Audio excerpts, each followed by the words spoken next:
Greetings everybody, this is Sabin Dimitrov, aka Adins for the Astral Wolf, and it is a pleasure to have you guys here for this next video and short story. We are going to be telling a story very similar to what happened during World War II when the HMS Glowworm was outgunned, but still proved to be a very tough fighter. Back in the history before I took control of the Astral Empire, there was actually a time where my people had to fight without planetary shields, and this was one of the fights where before the Dark Empire became all evil, where we actually had a ship called the Protector. So I am going to be doing a little history lesson with you guys. There was a similar time where in the earlier years of the Astral Empire, before the planetary shields came into effect, a small but heavily armed battlecruiser went up against an early variant of the Dark Empire's battle base. At this time, the Astral Empire was called the AUGSFUBE Empire. Fortunately, the early years of the Dark Empire as well were shown with much more honor and care for the mutual life form. But nowadays, you would find no such honor and only death and destruction.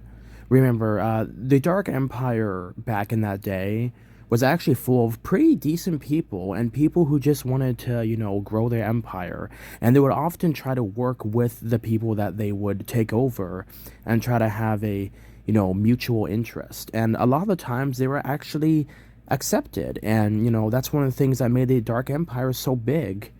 And they, were actually kind of benevolent in some ways. There were still dark areas in the Dark Empire, but in all honesty, the Dark Empire was actually quite a good empire for a while back.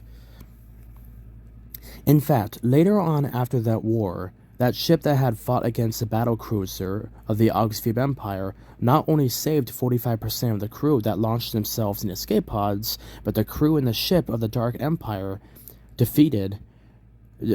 ship of the Dark Empire that defeated, the AUGSFUBE Protector, realizing where the Empire was going, they wanted asylum for secrets and technology and their own aid against their own people. So, for showing such honor and willingness to give up everything they had seen that their people were lost, sparked first great debate, but in the end gave the AUGSFUBE Empire the boost it needed to quantum jump far ahead the rest of the universe. It was said that this happened about 3,000 years before the Astral Wolf came into the picture. This was a skirmish by the Dark Empire, where they were trying to conquer new territories to grow their people. They had a unique kind of battle fortress that would allow them to pretty much carry a moon's worth of resources and people with them, much like those cross-shaped battle bases in Warhammer 40k. Those bases had one structural weak point that could actually cause them to be broken apart. If you hit them in a certain area, that would destabilize the entire base and cause a feedback loop of structural stress, and if not properly handled quickly, the base would shear itself apart. It was hard to get to, but it was not impossible. During a small exchange of fire against battle groups of the AUGSFUBE and the Dark Empire, one of the ships of the AUGSFUBE found a distress signal from a civilian outpost that was under attack by one of the battle bases.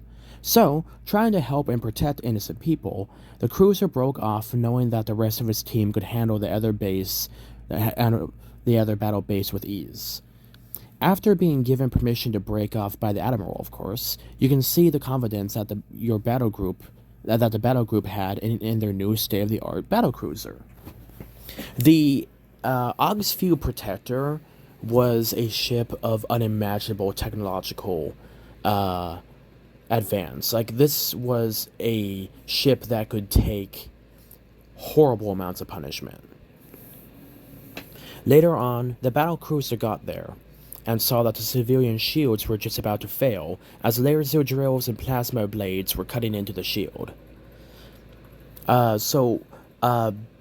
These battle bases were huge, and they were actually able to carry this kind of weird laser drill that would be able to cut into rocks and planets and stuff to allow them to harvest resources. But they were also known for being a very fantastic weapon against shields. And their plasma blades were actually used for when enemy ships tried to get alongside them, they could fire a pulse of energy cutting through the ship like a thermal lance. The Dark Empire had some pretty wicked weaponry even back then.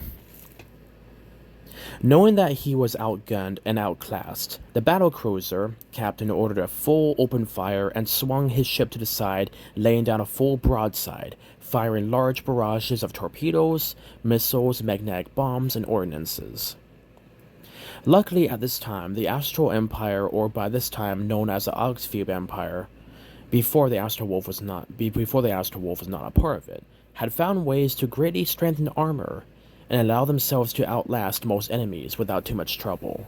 So even though the Astral Empire would be outgunned in a lot of battles, their own survivability would play to their advantage, and they would be able to outlast the enemy and whittle them down before making them surrender or destroy them.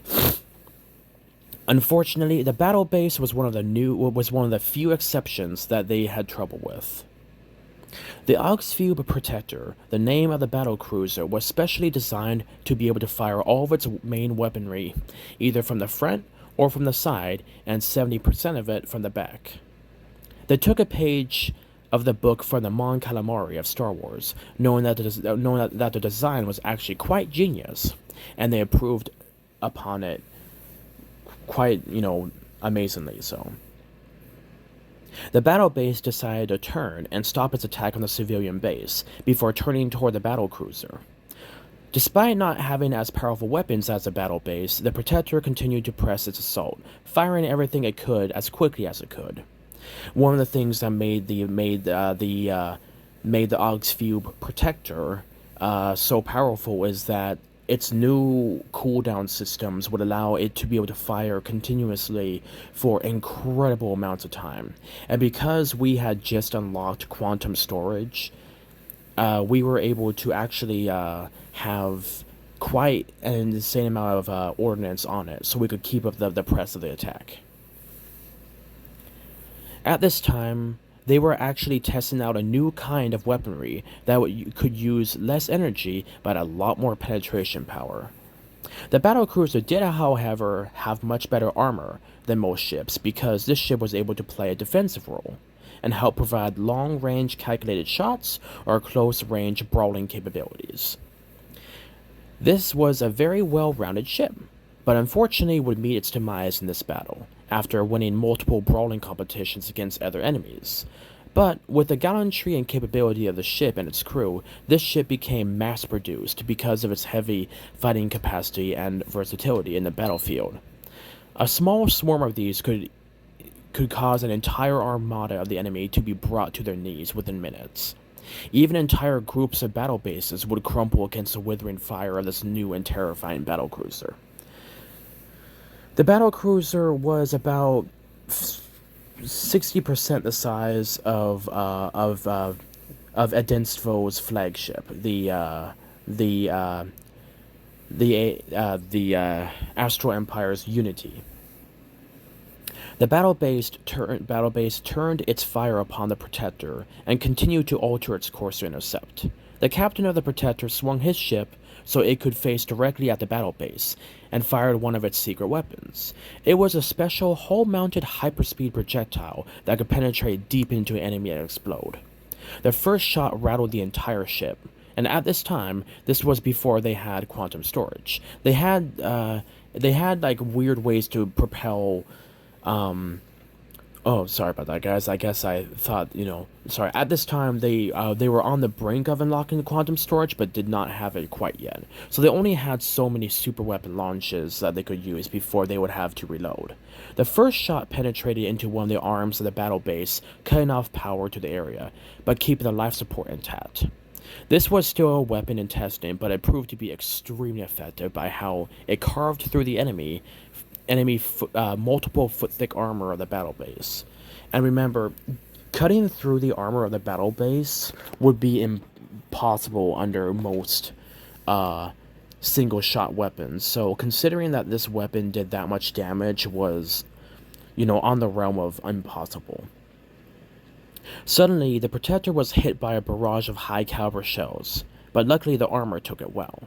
Exchange of fire kept going for a solid 15 minutes as the ships sped toward each other. Suddenly, a high-powered pulse laser from the battle base cut into the multiple foot-thick armor of the battlecruiser, Protector. Some of the systems became scrambled, but the ship was still operational and was still able to fight. Luckily, the armor was self-sealing, and a special serum was able to be placed mid-battle over the giant gash in the armor, allowing it to heal up pretty quickly. And this would be as if the ship was never hit. That's one of the things that made the Protector and, ships like itself so powerful, is that if it ever suffered damage, it could quickly retreat or swap sides and give the other side time to heal. This was one of the very few first ships that the Astral Empire had that had self-healing armor on this caliber. A very intense and close-range exchange of fire rattled both ships as high-velocity shells started cratering the armor of both sides. The Protector actually had special anti-fighter weaponry, and what it was doing is that if anything could fire, even a small anti-personnel weapon, it would be fired at the enemy ship. Like, the Protector was firing every single weapon it had against the enemy battle base. Unfortunately, the Protector was just outclassed, but it still continued to press its advance against the enemy battle base. With the capacity to fire nearly all of its weapons from almost any angle, this allowed the battlecruiser a full 360 omnidirectional ability of firing from any angle and from any trajectory. This allowed them to be able to dodge a large portion of the oncoming fire. Many of the shots that hit were glancing blows, so the armor did not have to take the full brunt of the hit. Suddenly, a warp jump missile from the battle base teleported itself behind the battlecruiser and took out one of its reactors from behind, causing a death in 20% of the crew because of the huge hole that it made. Unfortunately, that crippled the output of the capacity of its firing, so the ship would either have to lower its shields to continue to fire, or it would have to retreat due to battle damage.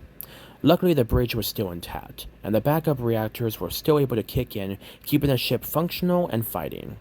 So, the captain was able to turn on directional shielding and allow itself to still weather the relentless bombardment of the battle base.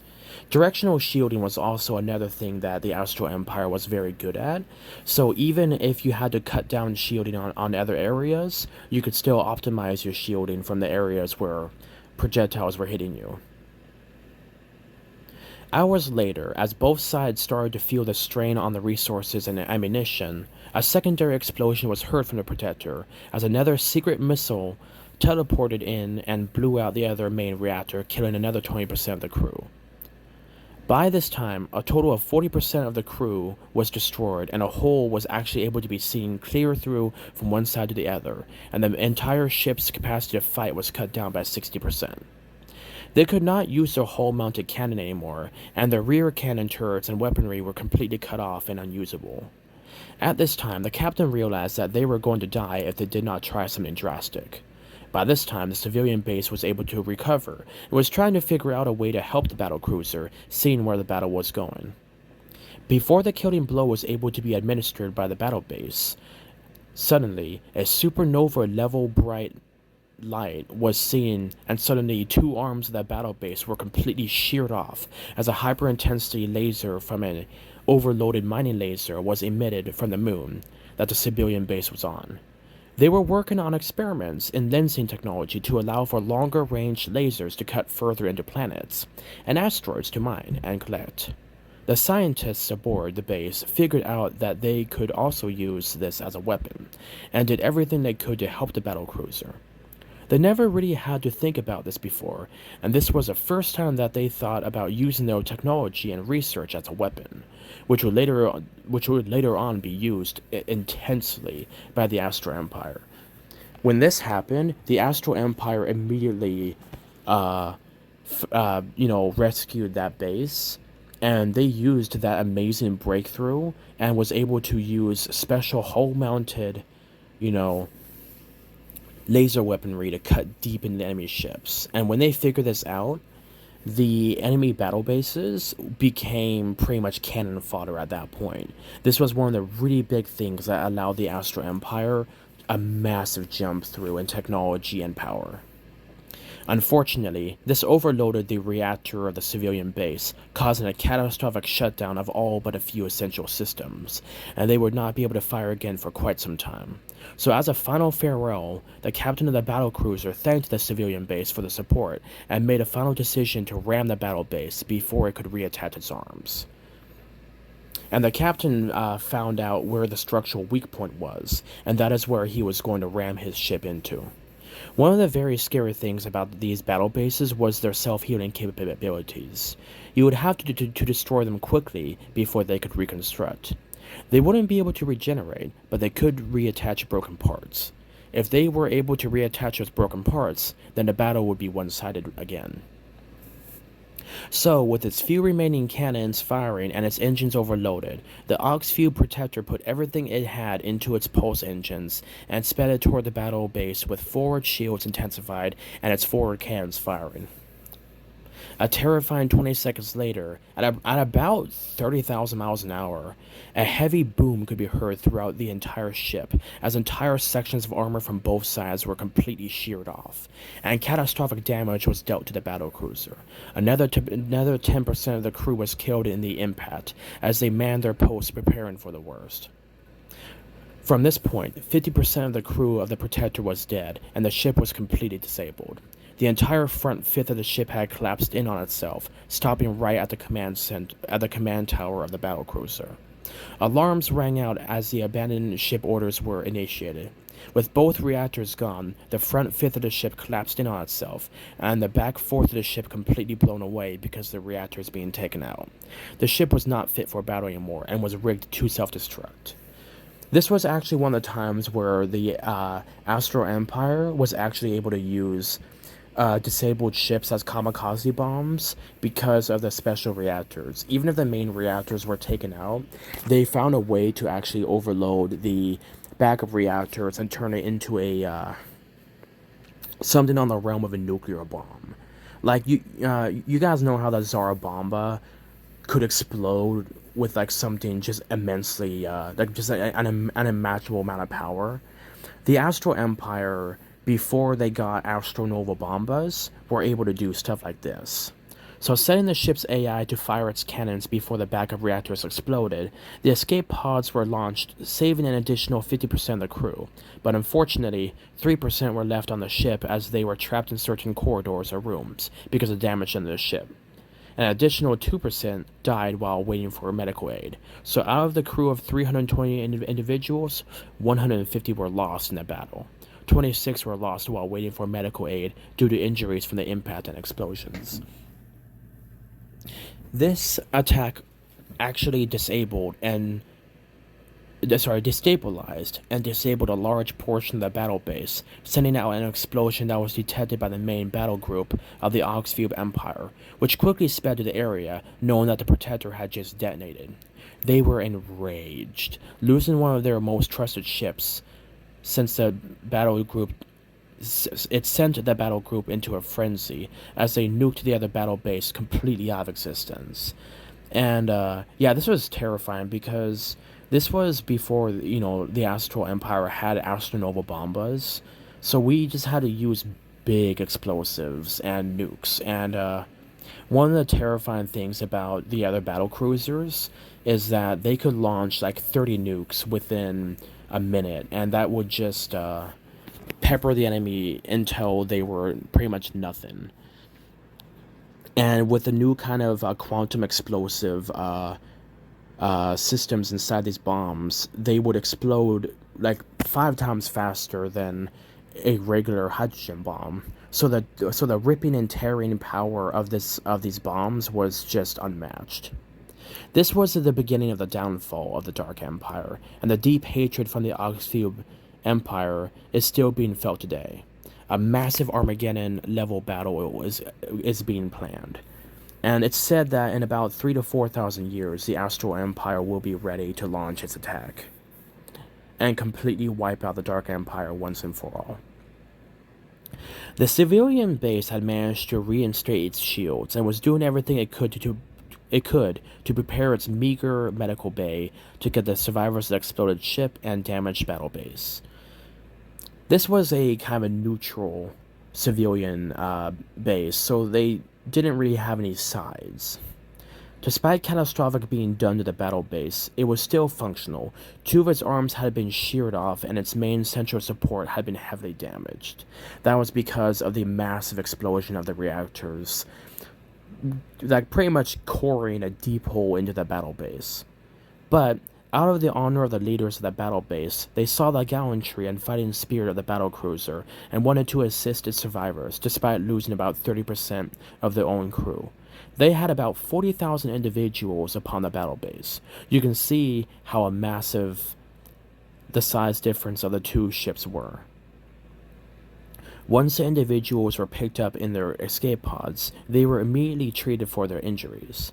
Despite tensions being high between both sides, the Dark Empire individuals couldn't help but marvel at what a single ship could actually do. Like it was stated, the AUGSFUBE Protector was by far the most advanced and powerful ship for its size and class. It was made to fight things way bigger than itself, and be able to give heavy fire support for any situation needed. It also had advanced medical bases and other technology that allowed it to be able to be used for other purposes as well. Even 3,000 years later, this amazing ship is still used because of its capacity to fight and its easiness to upgrade. The Astral Empire, or AUGSFUBE Empire back in the day, made this ship modular and made it very easy to fix, repair, and, fabricate. This was an incredibly advanced ship that was capable of, being made in mass quantities. And it's actually said that even civilians are stationed on these ships because the civilian defense force outside of the main military of the Astral Empire has these as well, because this will give them the best chances of survival in case the defensive lines are broken. The current Astrowolf actually has this as a secondary battle group outside of his main battle fleet, and these guys are always following behind the AABIIHF Astral, ready to defend and protect. Remember, the AUGSFUBE Protector was a newly built class of heavy assault cruiser that would be able to fight ships many times its size, and because of its armor and hull-mounted cannon, it would be able to fire in both long range and short range, providing a constant rate of fire. The Dark Empire marveled at the fighting capacity of this battle cruiser and saw how quick the crew was able to compensate despite catastrophic damage being done to the ship. Before the ship detonated, it was able to launch a data pod that was able to give all the information that happened and allowed for future safeguards to be put in place, so that way these quantum warp missiles that can teleport couldn't be used against them so effectively again. The teleportation missile was actually one of the things that the Astral Wolf found later on and was able to implement that on a mass scale so giant battleships could teleport much like these missiles could. The defecting crew gave everything they could and all the information they could to the AUGSFUBE Empire, and in turn used the special stealth ships to help save their families and few friends, and they were actually able to be snatched from the planets of the Dark Empire and given asylum on a secret moon where they could live the rest of their lives safe and sound and in the protection of the AUGSFUBE Empire. After a couple hours, the battle group of the AUGSFUBE Empire surrounded the repairing battle base and were prepared to open fire and decimate the already heavily damaged base. But the civilian moon base chimed in before the order was given, as they spoke on behalf of the battle base, telling them how they quickly went to work to pick up the survivors and give them medical aid. The Dark Empire was actually known for having some of the most effective and cutting-edge medical bays, and people would often pay large sums of money or resources to have the sick families or friends treated and healed. Remember, this was a time where the Dark Empire was known for being honorable, despite being very conquer-minded. Seeing the honor and care that their battle base had shown for the survivors of the AUGSFUBE Protector, they decided to not fire and allow them to leave without hindrance after turning over the survivors. There were no interrogations between both sides, and there was no hostility shown further in this battle. The leaders of the battle base complimented the heroicism and fighting spirit of the AUGSFUBE Protector, and recommended that the captain be given an award for his service in honor of innocent civilians, and for the honor of the AUGSFUBE Empire. Before leaving, the battle base leaders actually awarded the highest award to the captain of the battlecruiser Protector for showing such heroicism in the face of unimaginable odds. These medals were worn until the day the captain passed peacefully in his bed, surrounded by his loving family. He was given a posthumous casket tour of the current planets of the AUGSFUBE Empire. The deaths of his crew at the battle and at the time that they all passed, they followed in formation aboard ceremonial hearse ships, following their captain into eternity. And this was something very, very precious. The entire empire stood in silence as these ships visited every planet, showing off that, even though his crew finally passed, these guys were still honored for their heroicism and, helping lead the empire into a new state of, warfare and capacity to protect itself and its friends. For the bodies that could not have been recovered, lookalikes were made and placed in caskets and led in formation behind the captain during the posthumous tour of the empire. His death was felt for centuries to come, and statues of his heroicism are seen around, and you can watch battle footage of it in every library and data center. The Astral Wolf, Edensfo, even has a picture of them in his quarters to remind himself to fight as gallantly and fearlessly as the captain did when fighting against an enemy much bigger and scarier than he was. A reminder to be humble and fight, knowing that this may be your last. A fight to make things right. Blessings of the Astral Seven. And this concludes the story of the AUGSFUBE Protector. And like I said, guys, the Protector and his captain were, amazing fighters. And this just goes to show, how far the Astral Empire or the AUGSFUBE was willing to go to protect, innocent people. And like I said, later on, the battle base returned completely unarmed, except with the complete schematics and maybe a couple rounds of their advanced weaponry, so that way they could hand it over to the Astral Empire.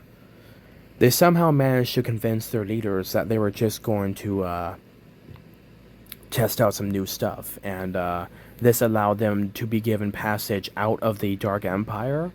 And when they arrived at the Astral Empire's outer border, they were seeking asylum. And everybody was very cautious at first, but once they confirmed that all the weaponry on the ship was disabled, and that, their advanced lie detecting machines found that they were true, they were welcomed with open arms, and, their families were rescued later. And this was one of the last few good times between the Astral Empire, or AUGSFUBE, and the Dark Empire. So this was a very precious moment, and this really stood out, and even to this day, the descendants who live on that moon of the battle base, have statues of the admiral and the leaders of the battle base, showing that they put aside their own wants for conquest for the overall good of the universe. And in turn, because of their willingness to turn everything they love away to better the lives of the universe and everybody in it, this allowed the Astral Empire just massive leaps in technology and warfare, and allowed the Astral Empire to be a much better ally, and actually helped bring them to space superiority. So it was something very, very special that they did. And even to this day, since the people are growing, they have actually became, part of the allies of the Astral Empire, and are willing to fight, fight and die for the name of the Astral Empire and for Adinstvo himself. And yeah, so this is just a special story showing how, how far, the people of the Astral Empire, both civilian and regular, are willing to go. And yeah, it's precious, So, at the loss of one ship, spurred forth a unstoppable blitz of growth and advancement. So thank you guys for listening to my history lesson of the Astral Empire, and yeah, it just makes me happy being able to show the history of my people. So anyway, you guys stay awesome, and always remember, God bless.